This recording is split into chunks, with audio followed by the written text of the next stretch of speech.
Welcome back to Three Old Friends and Music Never Ends, our almost weekly, but maybe bi-weekly podcast that we do about music, talking about music, sharing music, our love of music and all of that. And at this point, it's been 50 years since 1975. We were all about 10 years old at the time. And there was a lot of great, everyone says all the great music happened in the 70s. And they may be right, because when we go back and revisit and look at the music of 1975, it's hard for us to narrow it down to 5 songs apiece, 15 songs for a playlist. You see behind me many of the iconic bands and albums of that time made it on our playlist. But sadly, as we always do, there's a lot of stuff that didn't make it on the list because we were limited by our choices. But I'll go ahead and kick it off right away. And the first song I chose was Paul McCartney and Wings song called "Listen What the Man Said," and it was really back then. I can't say that if we listened to all these songs on this playlist, that as a 10-year-old I was into it or I was listening to it. It was probably an acquired taste over several years, collecting albums and going back and listening to them. So I can't, but I think for this first one, it was probably an AM radio staple or early FM radio. And I probably heard this song a lot. And so it's always been a favorite of mine because it has a catchy tune and I like Paul McCartney. So kicked it off with that. Oh, forgot to ask each of you what you guys thought before we get into each of those about the music of 1975. Mike, Go ahead. Well, yeah, that was when I was really starting to listen to music. I think I said the same thing when we did 74, but I really started being aware of stuff. And I remember a lot of the music from back then. We had a lot of albums, which I'll talk about in a second, from that period and in our house when I was growing up. So it's just it's something from my childhood that, you know, means a lot to me. yeah, I mean, 10 years old, you're kind of on that verge of being a teenager, yet you're not. So you're still not really understanding certain things, music wise and stuff. And let's face it, our musical intake, was either you either had an older sibling or your parents. My parents weren't listening to the regular music, but and we listened to a lot of AM. Dave will attest to that. The 55 here in San Antonio, but you listen to a lot of AM, and of course, uh, that's how we consume music. So you either got it from somebody else, or you heard it on the radio. So yeah, and it was a great year for. It's almost like a dividing a jumping point for different kinds of music that's about to explode. That are going to go in different directions. And on our list, you can see a lot of ways that it's going. So yeah, just a great year. And this record, like I just said basically a second ago, is we had that in my household when I was a kid, and I think this is really. I mean, I had just started getting into the Beatles, and so I was listening to this stuff too, and I was very familiar with this record. The song also, well, it's two, Rock Show, and it was a two-parter, um, Venus and Mars and Rock Show. They played that on the radio a lot. But this song, yeah, I definitely remember on the radio. I forget who plays saxophone, but that's pretty cool. And I heard this, I didn't know this at the time or for many years later, but apparently John Lennon, it was during his Lost Weekend phase where he was really kind of out there partying and stuff. But he had planned on going down to New Orleans where they recorded this. He at least told his girlfriend at the time during his break with Yoko, and even maybe write and record with Paul McCartney. But then Yoko intervened again. They reunited, and so he decided to focus on that and never went down there. But well, it might have been anyway. Isn't there that bootleg out there where it has him and McCartney doing stuff, but it's so like they're just doing massive amounts of cocaine that it's just a disaster. But Yeah, and so Stevie Wonder was there, and yeah, maybe Harry Nilsson, but there were several yeah, notables. But yeah, it's not very good yeah. at all. But go back to Dave's song. I mean, early '70s, mid '70s, you didn't go 5 minutes without hearing the Wings. Paul McCartney. He kind of ruled the roost. You know, he was kind of like the early Beatle who made it solo. Even though John Lennon had his music and George, you know, Paul was the more accessible. And songs like this were on the radio all the time, so you got to listen to it. So I enjoyed it. Enjoyed it a lot. Went in a little different direction on my choice. Grateful Dead. That's probably one we didn't listen to on the AM radio. Probably didn't listen to it until I was older. But this was the music never stops. It's kind of like from our name, Three Old Friends, and music never ends. Anyway, the music never stops. This is off Blues for Allah, which was an album they put together after taking a hiatus from touring for a year and a half. They only did 5 shows or 4 shows in 1975, but they worked on this album, Blues for Allah, which has a lot of great songs. And I just thought I'd throw in The Music Never Stop. Again, I probably didn't hear it when I was 10 years old, but I've heard it a lot since. So it's just a great song. It is a great song, and like I said, I didn't probably catch on to this till I was a late teenager, till you turned me on to some of the Grateful Dead stuff, late teens, early college years. So it definitely wasn't me at 10.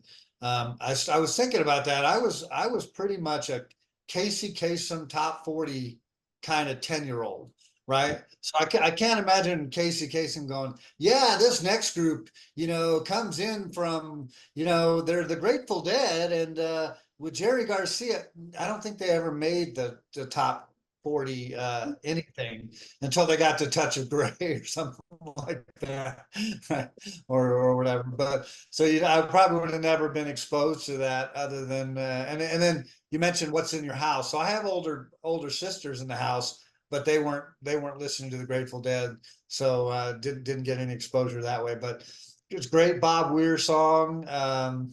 Liked it a lot. So it was kind of, I kidded Jose about off this album. It's one of my favorite songs is Franklin's Tower, but uh, he went with The Music Never Stopped, which is another great song. But yeah, started getting into that rock vibe on this playlist, so that was good. Yeah, this is another one that for me too. I didn't. This wasn't on my radar at 10. I probably heard Casey Jones or something on the radio because it was like a mix in my house of AM and definitely Casey Kasem.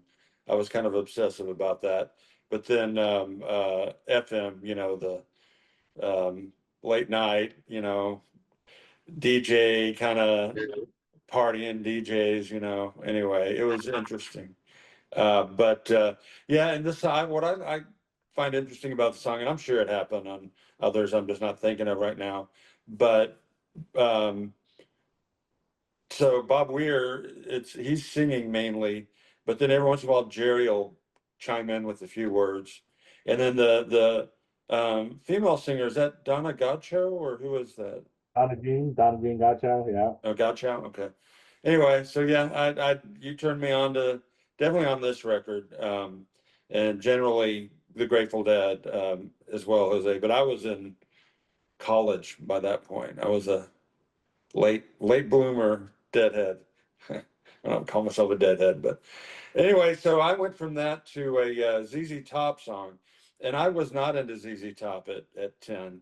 I came along to this one later. That the song is Heard It on the X, and it's off a record called Fandango, which has uh, a couple of songs, at least one song that's much more well known. Not necessarily one of my favorites. I've just heard it so many times, which is Tush. But it would probably surprise some people that I didn't pick that one instead.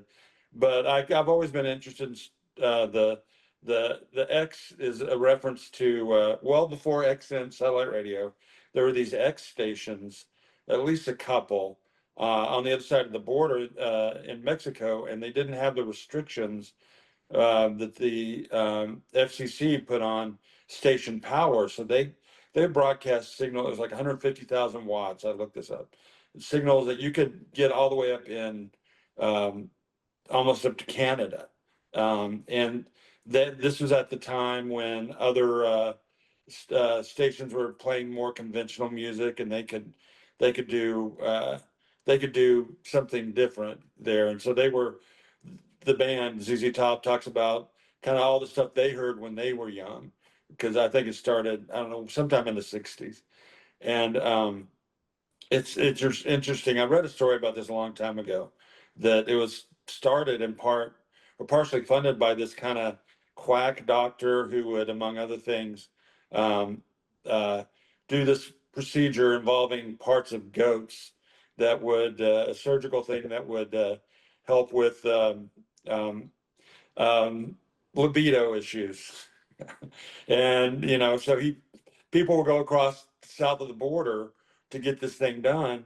And he advertised all kinds of quack stuff, but he was also, there was a religious element too. There were, you know, evangelists on there. So it was a real interesting story, but we got the benefit of the music out of that. So that album Fandango had songs like Blue Jean Blues. It's a really good record. I think there's a couple of live songs as well. So I recommend checking it out. Maybe other than Tush, maybe some people aren't as familiar with that. Yeah, ZZ Top, you think that they would be growing up in Texas would be like they should be gods to us, but for some reason, ZZ Top, I mean, they are who they are and they are a great rock band, but that I've really gotten into them, even though the songs are really good, you know, the three-piece band and I've never heard this song. But of course, you know, we were relegated to, first of all, we weren't listening to it at age 10 because, you know, they were singing like Tube Steak Boogie or Pearl Necklace. And then until you get older, you understand what those songs are really all about. But and then of course they hit it big later on with their, you know, Sharp Dressed Man and I forget what the other hit was. That was it Eliminator? Was that the album that really put them in the mainstream? But early on they were kind of a Texas fan until they kind of went, you know, until they hit it big, and who can blame them? But you know, it's always fun to listen to them. I don't know why I have this in my head, but I always think like Dallas was more ZZ Top oriented than San Antonio, which doesn't make sense, but I don't know. Did we get them as much as, you know, listen to them as much in Dallas? I'm sure it was the same. Well, I was in Oklahoma City at age 10. Yeah. And so it was just what was on the radio. I'm sure they, but yeah, I know in Austin, they had an infamous show where it was at the Longhorn Stadium. It's now Darrell K. Royal, I guess. I forget what it was. I don't know what it was back then. But they tore up the field. I mean, and they didn't have another concert there for many, many, many years because of the ZZ Top fans.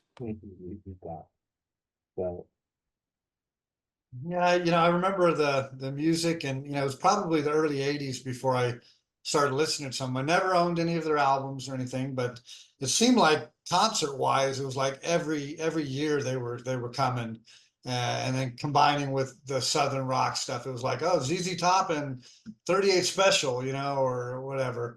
And but never got a chance to see him in concert. And I remember, yeah, Jose mentioned some of those lyrics. That one that sticks in my head. I know it's not a great one, but it's that I know a girl who lives on the hill. She won't do it, but her sister will. I don't know why I remember that, but yeah, I'm from Tuesday. Maybe that was from that one song. it was. It was. Okay. Uh, Again, I don't know a lot of these types. This is a cool song, though. I mean, it was like I'm glad you put it on because it's like you know, it's got that hard Southern rock thing to it, and you know, probably. And I guess we lost. Was it Billy Gibbons? Is that who the? Is it, which one is the other? Not the drummer. I should know these names. Didn't one of the guitarist die recently, or? It was the other guy that wasn't Billy Gibbons or the drummer. And I would think if I heard the name, I go, oh yeah. Can't remember the name, but yeah, so they lost another member. But yeah, kind of echoing what all you said, seemed like they'd been more of a San Antonio thing, but yeah, just never had their album, never went to their shows or anything, but just listened to them on the radio here and there. Maybe that was more of a, now that wasn't Casey Kasem, maybe it was Wolfman Jack doing his thing, or what's the guy from uh the San Antonio DJ, Anthony, Yeah. would play a lot of that.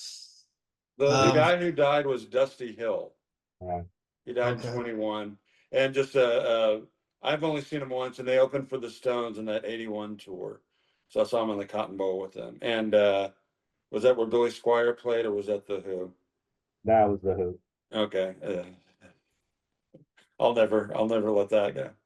Anyway, go ahead. Sorry. So following that, I didn't know if I wanted to go rock easy listening or whatever. So I went in with Bohemian Rhapsody by Queen, which has a little bit of everything in the song. Just an iconic classic song. I know sometimes when we do these playlists, we sometimes stay away from the overused kind of songs, but this is one where I said, man, I got to put this one on a playlist somewhere. And coming off that, it's a good album too, Queen, The Night at the Opera, and it's, like I said, it has everything. And I think when I was young, even probably 10 or 11, and hearing this, I thought, wow, this is cool, this is different, and so yeah, I think it fit the 75. Let's go ahead and put it on. And what'd you think? Yeah, definitely. It was the first thing, I believe, the first thing I heard by Queen. And it definitely is something that jumps. It was unlike, most anything else that had come along before. And you can really think Freddie Mercury, is my understanding. I mean, they all contributed, but he came up with the concept, and his voice was just made for that kind of operatic thing. But I'm not sure I was into it, but it was just like at the time. But it was maybe I was, but it was just such a wow. What is this? And they didn't cut it down. A lot of songs they will do, especially back then. They would do like a AM version or a shorter version. My understanding is the band absolutely said no, and so they never cut it down. Yet it still got on the radio. That album, I love that album. I bought the album many years later, and I think every single song on it is great. It's still my favorite Queen album. Yeah, 1975 wouldn't be 1975 without Bohemian Rhapsody. I think, and we've all said it, when you first hear that song, it was just unlike anything that you had on the radio. Long, had harper parts. As a 10-year-old, you're just like fascinated by, they can do this, they can put this in a song like this. They can say Scaramouche, can we do the Fandango? Can we say stuff like that?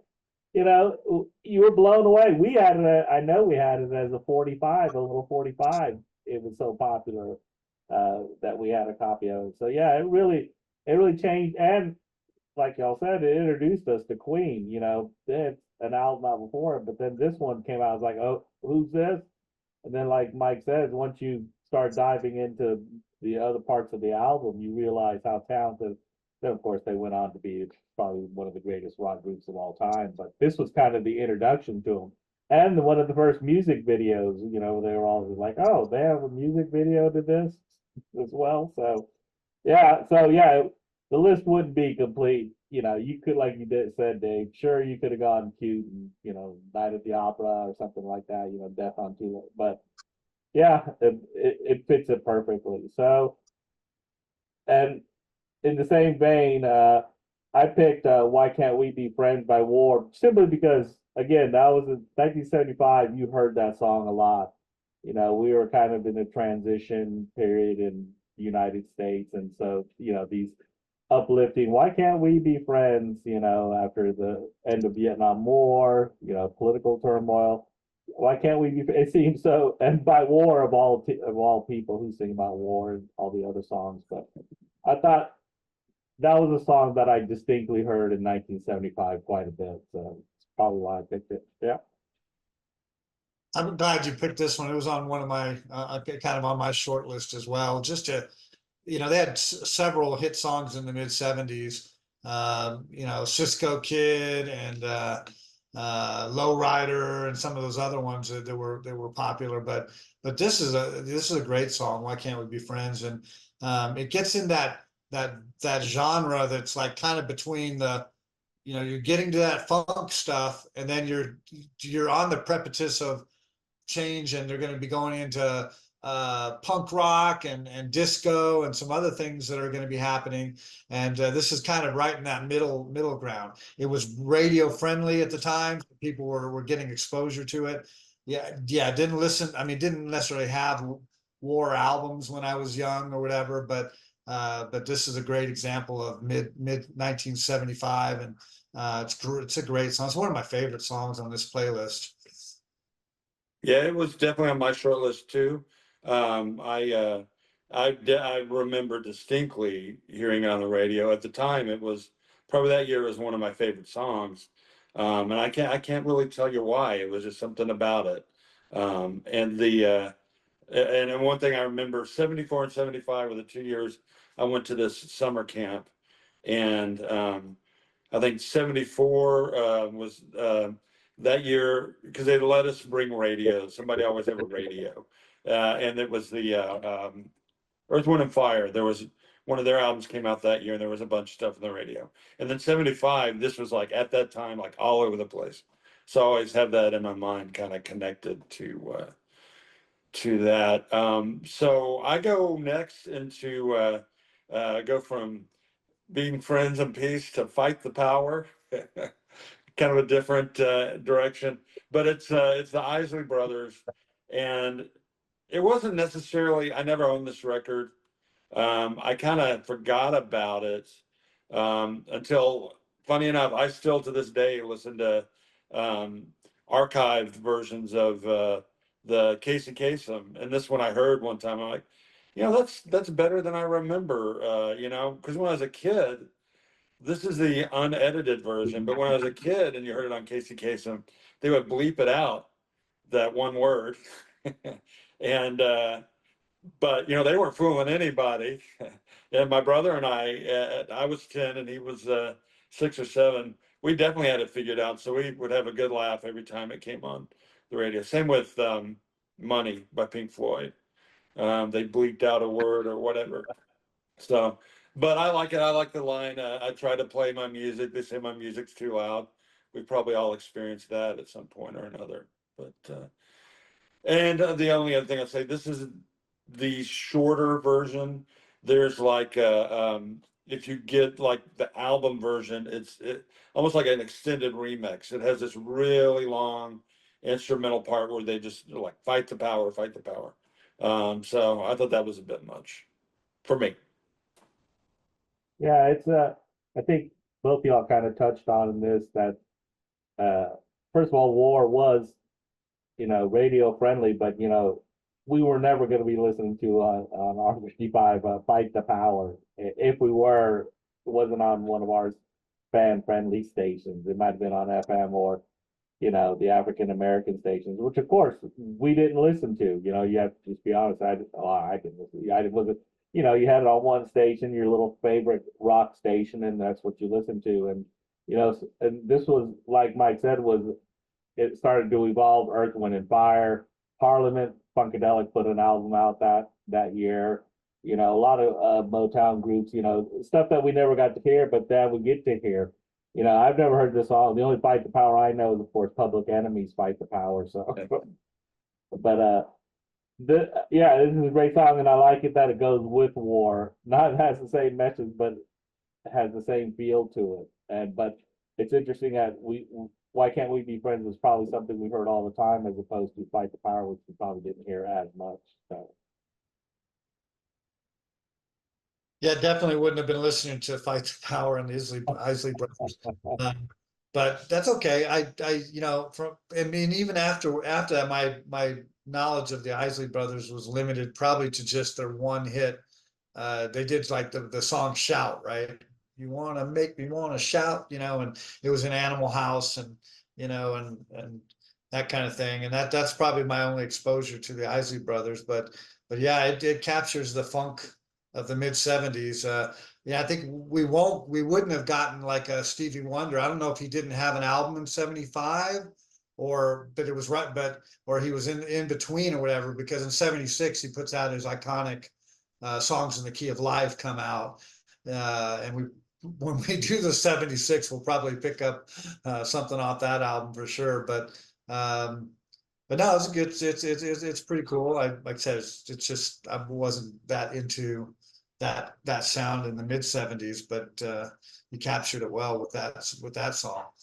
Um, but what I would have liked, what I was listening to probably was Elton John, even at that young age.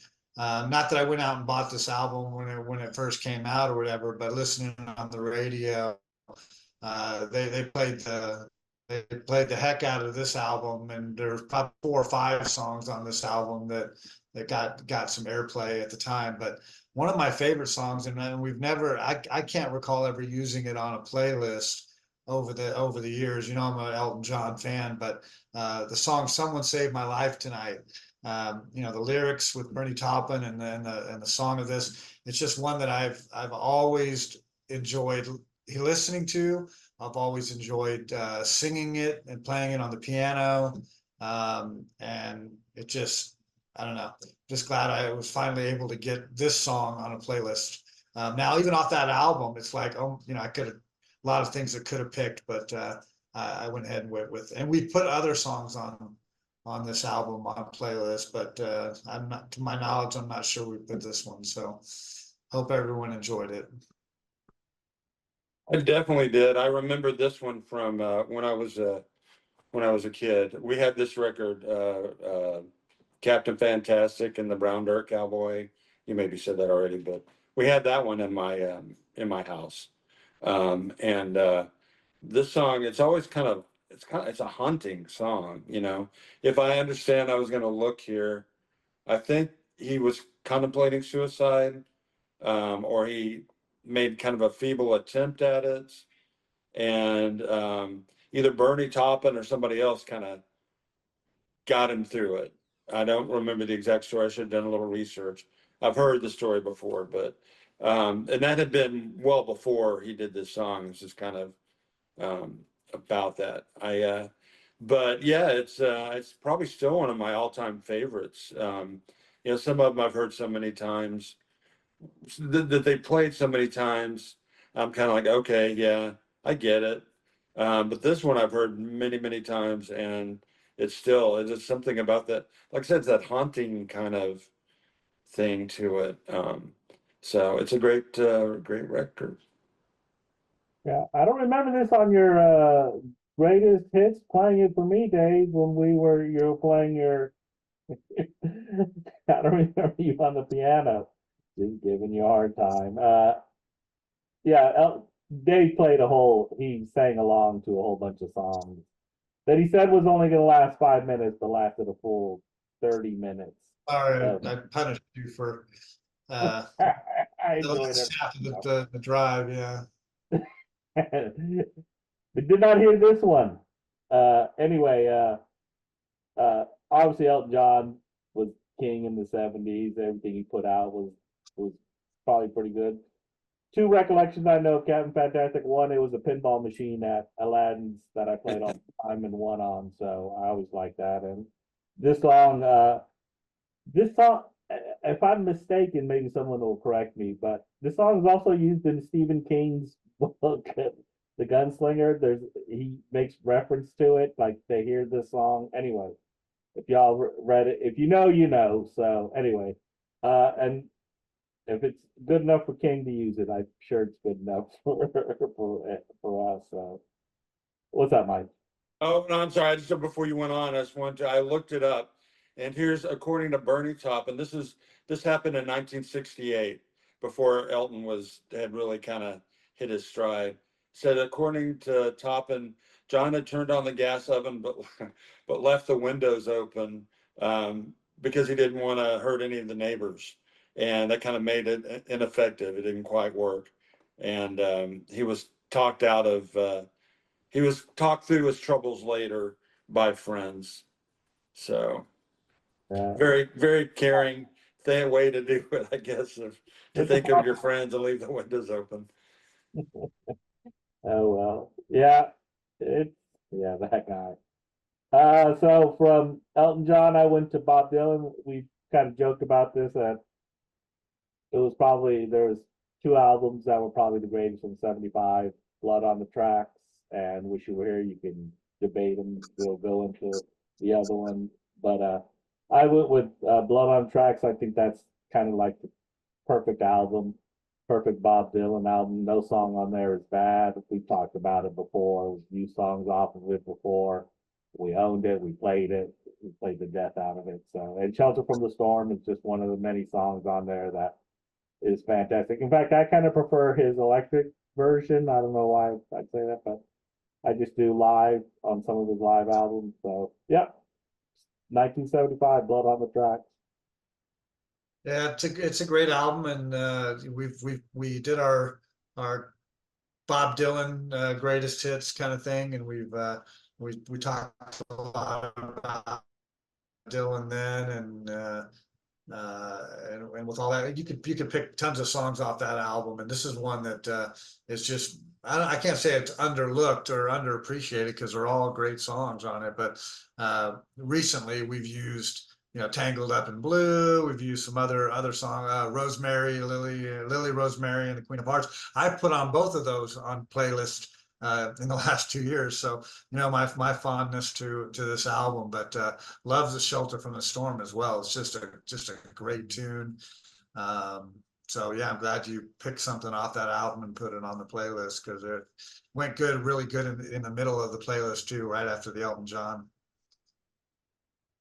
Yeah, I can't, I don't think I can really add much to what you guys said. I would think we're all in agreement of just how iconic this record is, and I would agree. It's a a perfect album, or as close as you can get to, something that has no, well, of course it has flaws, and but it's there's no song that isn't just incredible.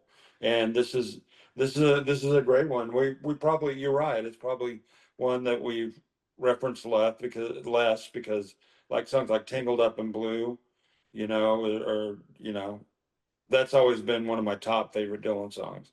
But and since we made this playlist 2 3 weeks ago, now when I hear it, it's like in the last week, it's really it pushes my thoughts to the terrible flooding that we've had. It's like, I know it's not about a storm literally, but it's just kind of interesting timing. But it's a great choice. I don't see how we could have left something off this, not included something off this record of anything from that year. So good choice. I went on to My Little Town, which I don't know. Was it the last? Maybe it was the last, at least up until this point, studio track that included Simon and Garfunkel, like in both in a lead. I think one or the other may have sang. They may have been on songs together, other than not including the live stuff. But My Little Town, and it's definitely a Simon and Garfunkel song. I think it really holds up. I mean, it's not The Boxer, but it is. It's very well written. Paul Simon is an amazing songwriter, and it was on two different records. It was on Still Crazy After All These Years, which there's a lot of great songs on there that didn't get chosen because I chose this. And then I think Breakaway, it was also on our Garfunkel record. They didn't put out a record, just this one song together. So um, it's another one I remember from back in those days. Another one that's kind of haunting to me. But I don't know if it's ever made it onto any playlist, not any that I've been involved with, but I've always Love this song. Yeah, it's I was surprised that you chose this song. I'll just put it that way. Of all the songs, but Dave did point out it was the album of the year that won the Grammy. So, we may differ on who thinks that that's the best album of, I don't even think it's Paul Simon's best album, so who knows. Anyway, uh yeah, it's an interesting song, and I told Dave this while I was there that yeah, it wasn't my choice, but like a lot of these choices, as I drive through, you get to appreciate some of the songs, and just because I didn't know it as much doesn't mean that now that I listen to it more, as I listen to it more, I kind of get it. It's not on the top of my tier for sure, but it's getting there. So I think for me, it's the fact, like what Mike says, like, when they stopped producing as Simon and Garfunkel, and then, I guess probably 5 years later, right, something like that. It's like, oh well, here's a Simon and Garfunkel song and track, and it made the charts, and it was a big thing for them. And um,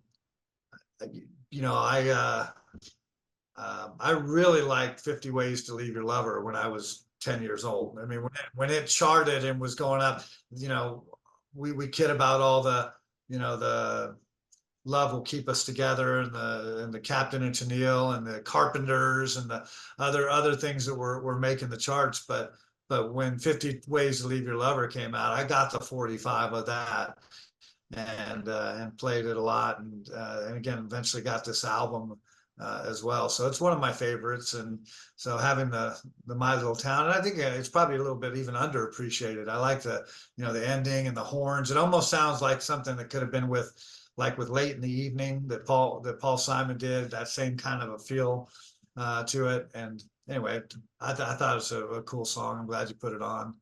Um, so then you got to you got to go Elton John, Bob Dylan, Paul Simon. What could possibly come next? Bam! Barry Manilow. Now, I know what you're thinking, because we don't put a lot of this schmoozy top 40 pop kind of stuff on our playlist. But I'm telling you, the 10-year-old me was into Barry Manilow.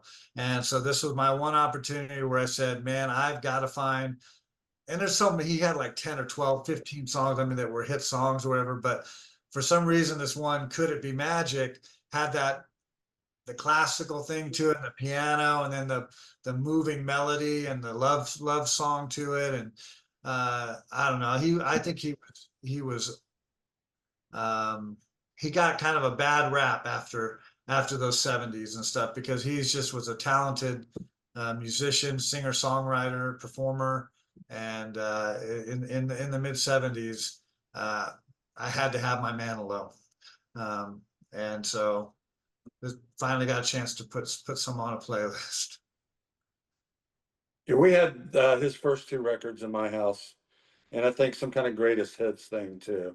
And okay, yeah, I not only was way into Barry Manilow, that probably it ended after those two records, because he really did kind of go in a kind of pop that I wasn't into. But this one, probably during those early periods, it would be my favorite.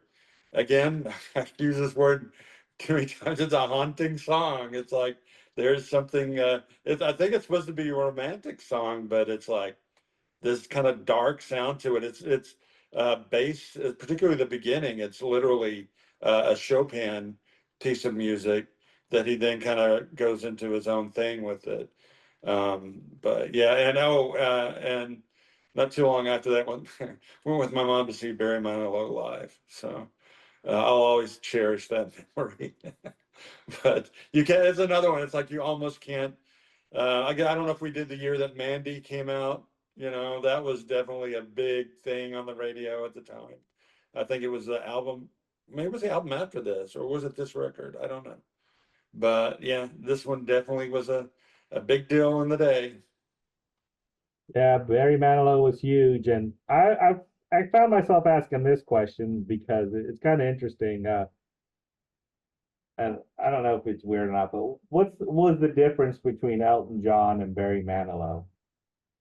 I mean, why did we look at Barry Manilow one way and look at Elton John like he's the serious guy? While Barry Manilow's the fun loving, but they kind of had, although I guess Elton John did have a lot more heart wrenching songs, I suppose, and Barry Manilow embraced the, the fun loving Mandy. I write the songs. I think it was the Copacabana that separated them, really. I forgot about that song. So, Also, Uh, Elton was much more prolific. And so he he was had some really, flamboyant, but he was so flamboyant with all the costumes. right. They both had costumes. They both did kind of that little shtick, but for some reason Elton John gets, this kind of reverence, so to speak. It's like, oh my God, even though it was Bernie Taupin writing most of the songs. But Barry Manilow's like, oh, Barry Manilow, that guy. Right?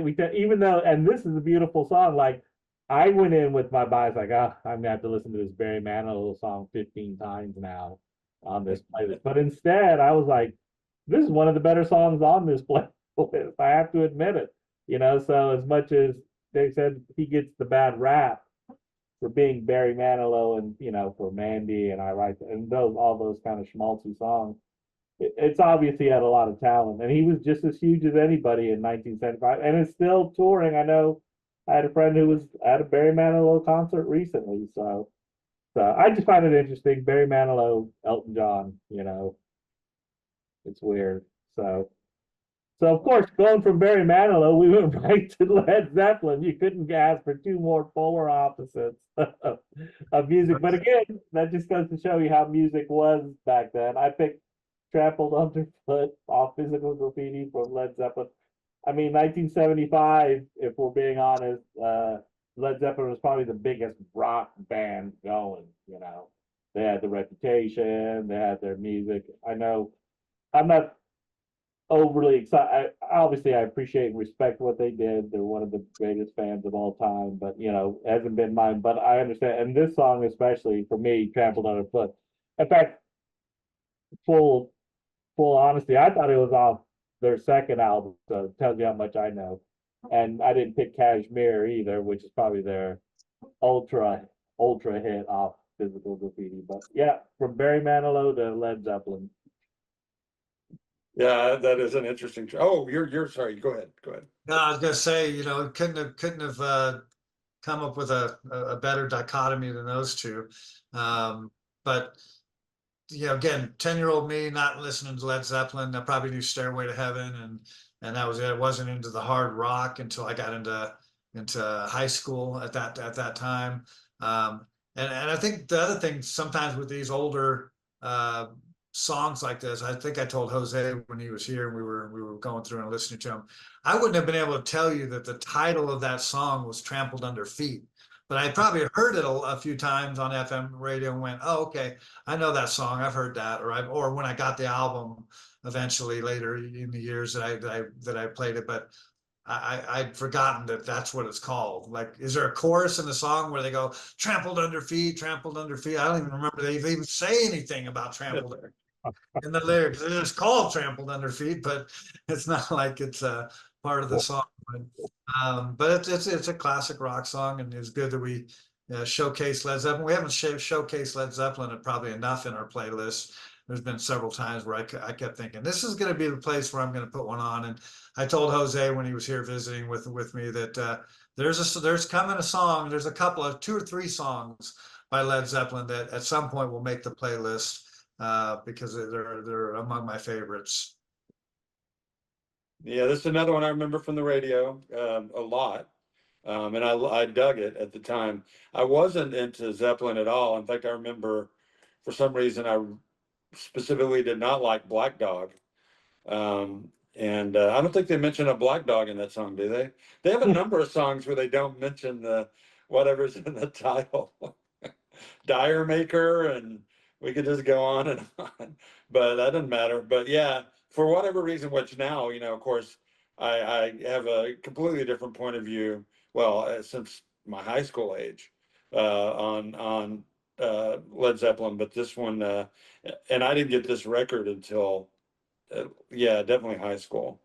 But it was, I don't think it's necessarily even considered, it's kind of an outlier in a way. I mean, it's not their worst album. I don't think it's even I think it's a good record, Physical Graffiti. It just, it's kind of overshadowed, I think, by Zeppelin 1 through 4. And I'm forgetting there's another one in there. But anyway, yeah, so it's The nothing more I album. can say about it.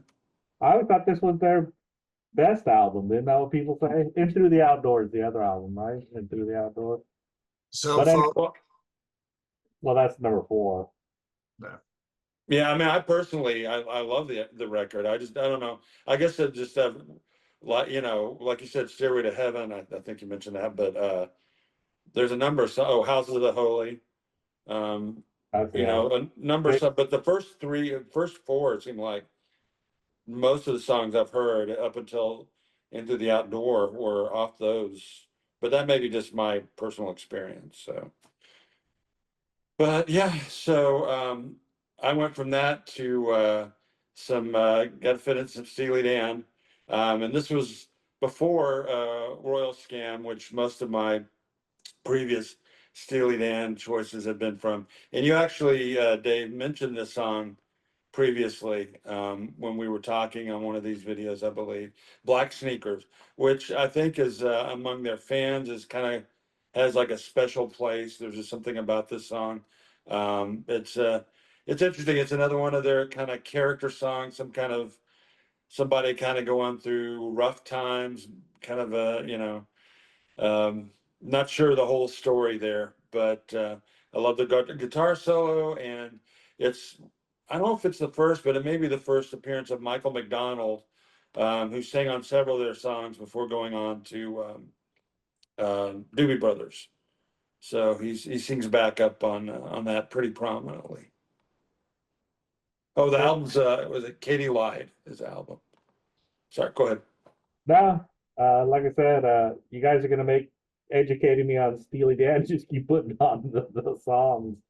Like I said, I wasn't huge.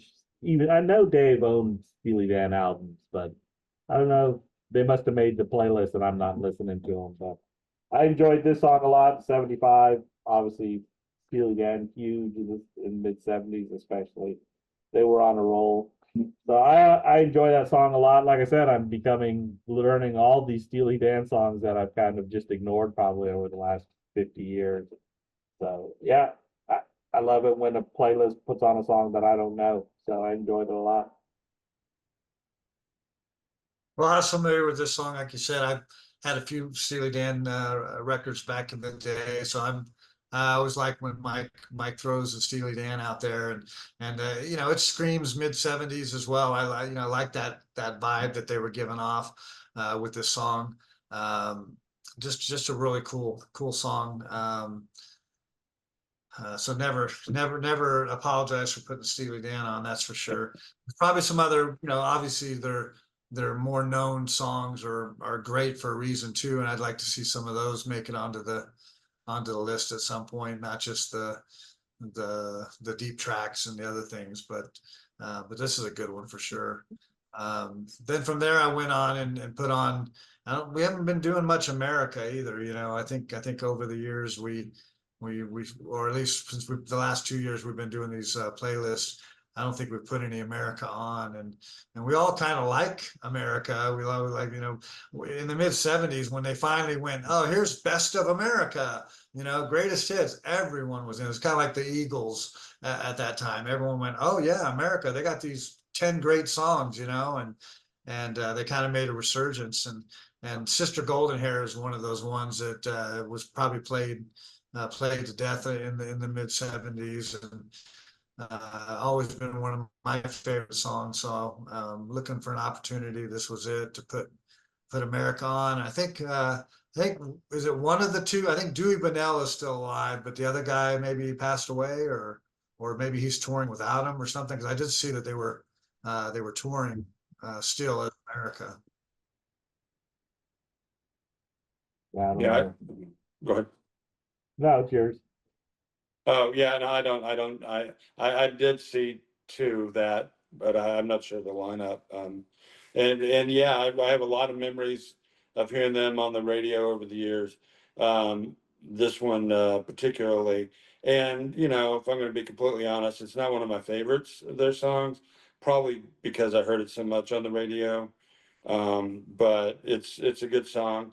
Um, uh, and yeah, I got this record later. I definitely, when I think of America now, I think of you, Dave, because over the years, back in the day, maybe it wasn't even that many times on playlists that I was involved with, but there were a couple of, and so I was like, okay, I don't know anybody else that, you know, is in my immediate circle that listens to this band. That's pretty cool.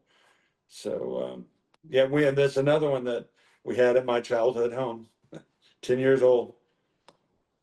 Yeah, the reason why, yeah, the last 2 years we haven't used America because they probably made every other tape that we made when we were. There was at least a song on almost every mixtape that we made that had America on it. We just abused those guys, and we had at least 3 or 4 albums. You know, we just didn't have the greatest hits. I think we had a couple other ones. So, and they're always fun. And I know this song was on one of them for sure. I probably have the tape there. So, and of course, we got to see him, so I'm happy about that. The infamous Sunken Gardens, which isn't called Sunken Gardens anymore. I was hoping you would bring that up, that we did get to see them together once, America and Three Dog Night. Yeah, it was fun. It was a lot of fun. The only problem with that concert is they toured together and they flip-flopped who headlined and who Oh. opened. And so for whatever reason, we got Three Dog Night opening up. And so the sun's going down, you know, it's still bright light outside, and you get Three Dog Night and they're rocking, whatever. And then the sun goes down, and then you get Ain't It Foggy Outside. It was like almost putting us to sleep after that, because they were so mellow, you know, after the Three Dog Night stuff. I can't remember that. I do remember Three Dog Night on first for sure. Right. And they were really rocking it out. Although America.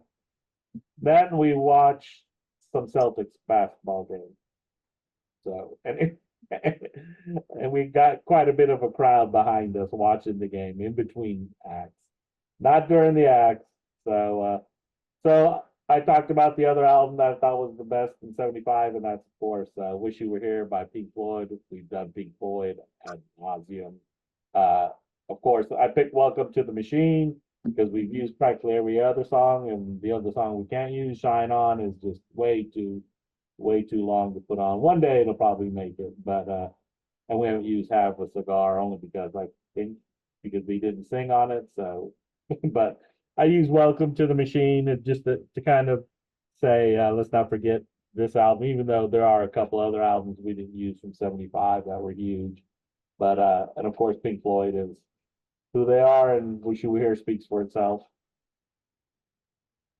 Well, as much as we did the Pink Floyd thing and went all through that and everything, for some reason I don't think I've heard this song in I don't know how many years, you know.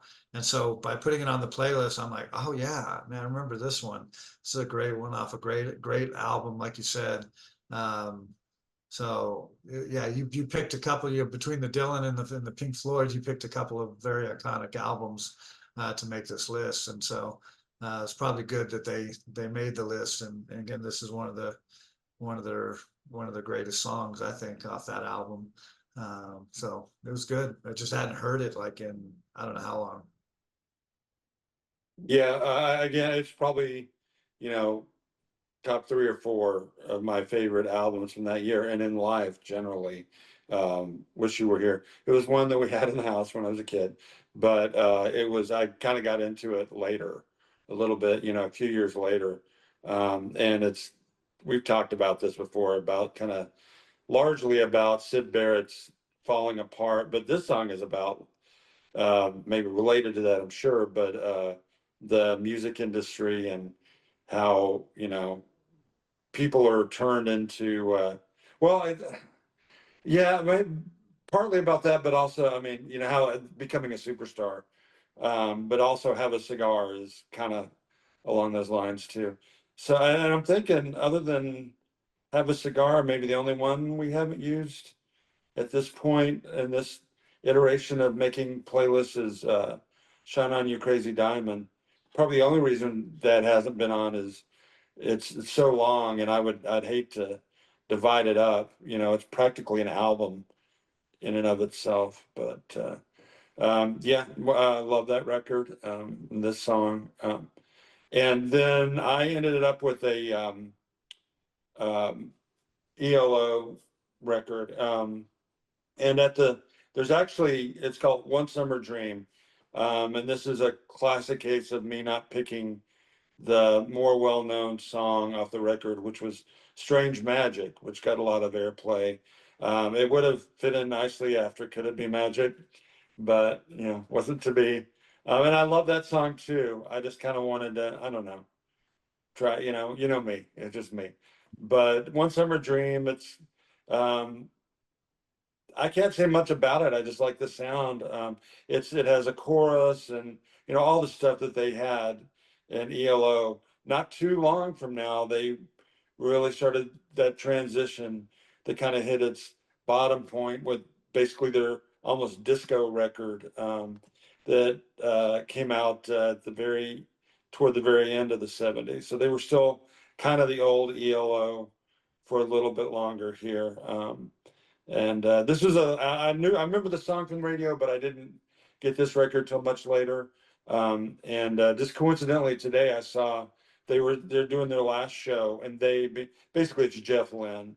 I don't know if he has any of the old musicians, but Jeff Lynne, who's been involved with many musicians we like, including the Traveling Wilburys, and there's each member separately. But they were supposed to play their last show, or he was, as ELO, in London, like in the next couple of days, and he had to cancel it because of some sickness. So, hopefully, that works out. But I got to see him with my son in about 3 or 4 years ago, just before COVID. We went to see him in Houston, and he dug it. He got into it, and of course, I liked all the songs. We played some obscure ones too, but yeah, there you go. Albums, what is it? Oh, I forget the name of it, but anyway, yeah, One Summer. Oh, Face the Music. Yeah. Yeah, my brother had this album, so I kind of got to hear these songs quite a bit. We only own 3 albums, like Fleetwood Mac, Rumors, Boston, and ELO, which was probably what most people owned in 1975. At least owned one to all those albums. I did not. I thought ELO's all right.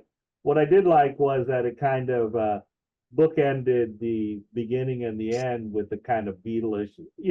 Everyone's always said ELO has that kind of Beatles sound to it, whether they do or not. But we had Paul McCartney and Wings at the beginning, and then this song at the end. Plus, it was the summertime, so I thought it kind of encapsulated everything pretty well. I wish my sisters listened to ELO. They did have the Fleetwood Mac. They did have some of the other stuff, but this wasn't in there. So I had to discover ELO kind of on my own, which I did a little bit later. I wasn't familiar with this song and this album necessarily at that time. I don't think I ever owned this actual album on it, but agree the Magic would have kind of gone good. In fact, there was one other song that I almost put on instead of the Sister Golden Hair by America. My other choice was a song called Magic by the group Pilot. Oh, oh, oh, it's magic. It was a real pop song or whatever, but it was popular at the time. So yeah, we would have had that whole vibe going if you'd gone that way. But it's a great song. I like ELO, I like the Jeff Lynne, and it's a good way to close. Seems like you close a lot of our playlists with ELO. Is that a thing, or I think it's the third time, maybe for sure the second time, maybe the third time that we've had an ELO song at the end there. But anyway, it's a good tune. It's a good way to round it out. If I look at just the artists too, up and down, it really showcases 1975. But then we talked about it before. There's probably some bands and some albums and some artists that we didn't touch on for whatever reason. We only get 15 songs, so I'll start off with one of those, and that's Bruce Springsteen's Born to Run. I had it on the short list. I'm thinking I got to put something on for that. That didn't make the list. And what were some others that failed to make our list? Patti Smith, her album did make the list. Who else was there? I know there's a Fleetwood Mac album that came out in '75, wasn't Rumors, but it was right before it. That didn't make the list. Doobie Brothers, did they have anything out that year? That song "Take Me in Your Arms," which always kind of has that kind of funky guitar. I don't know what you call that at the beginning. Yeah, it's a cover. I didn't realize that until recently. That's a cover. I forget who did it first, but Yeah, no Captain and Tennille from anybody. and with the Dylan, I think it's notable to mention Joan Baez did "Diamonds and Rust," which is about their relationship. Well, she said it wasn't, but pretty much she has admitted it was with her and Dylan, which, yeah, if you've seen any documentaries or anything, he was not exactly the nicest to her, but that's him. Let's see, Fame with David Bowie. Oh yeah. The album Gorilla, which I've used a number of songs off back in the tape days by James Taylor. And then Janis Ian, you've used a Janis Ian song, Dave, and that was from that year. Toys in the Attic by Aerosmith, SOS by ABBA. Let's see, to me this is huge but I've used a couple of songs. Redheaded Stranger by Willie Nelson, which is probably still one of my favorites of that year. And then No Young had two, Tonight's the Night and Zuma, which are also great albums. I mean, I just go on the Bee Gees, Hall & Oates, The Who, yeah, Tom Waits. Yeah, so others. And on the pop side, things like Feelings, that was a top hitter, right? Yeah. Remember that, yeah. Wait. Teardrops rolling down my face. Yeah. When I was a kid, I thought he was singing Felix for the longest time. So I think somebody heard me singing that, Now, I don't know if it's politically correct or not now, or if we can't do it, but Kung Fu Fighting was a popular song back then.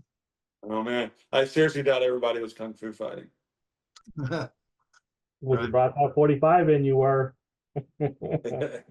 We talked about that, about going in your elementary school, we had on Fridays, you bring in a record, they played, and you dance to it. Yep. So people would bring in the late, but of course, one day I brought in Fame because we had Fame by David Bowie. No one danced to Fame by David.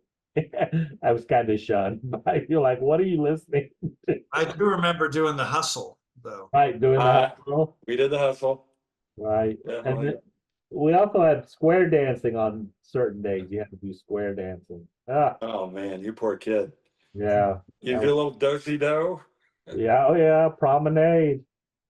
That was when I went, because I switched elementaries I think was this the 5th grade when you're 10, right?